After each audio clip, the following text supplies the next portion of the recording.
The next step in the process is to perform our calculations. We have a series of calculations that we need to make based on our primary data, and then we will use the results of those calculations to eventually get to our conclusion.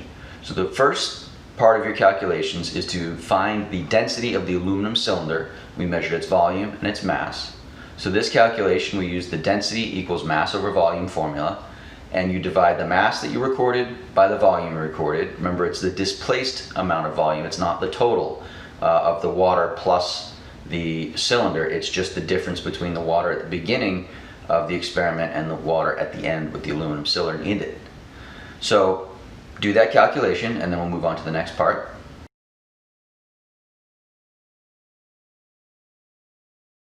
The next thing we need to do is to find the area of each square of aluminum foil. We measured its length and width and you recorded that.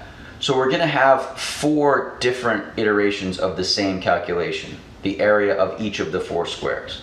So take the length times the width, that gives you area.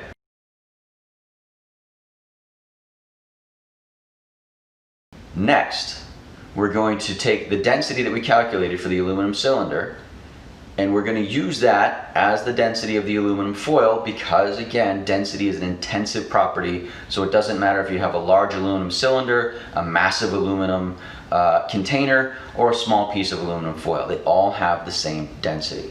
So the density we calculated in the first part of this process is going to be now used as the density of the aluminum foil. If we take the density and we have the mass, which we recorded in our data table, well, the mass divided by the density gives us the volume of each piece of aluminum foil. Remember at the beginning, I said that it would be hard to find the volume of the foil directly.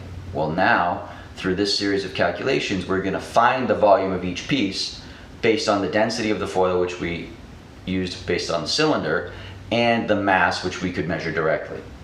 So take the mass of each piece of foil. Again, there'll be 4 versions of this same calculation. Take the mass of the foil, divide it by the density, and that will give you the volume of each piece of foil, and we're going to fill in that table.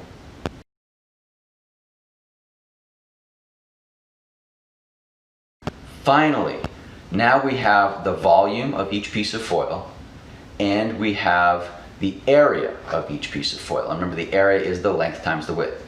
So volume, which is length times width times height, we have the length times the width already, which means that volume divided by area is height, or in this case we're going to call that the thickness. So take the volume of each piece of foil, again it's 4 times you're going to do this, the volume of the foil, divide it by the area that you calculated, and now that should give you the thickness of each piece of aluminum foil. So perform those calculations and then we'll move on to the analysis, which is the second to last, almost the end of the report.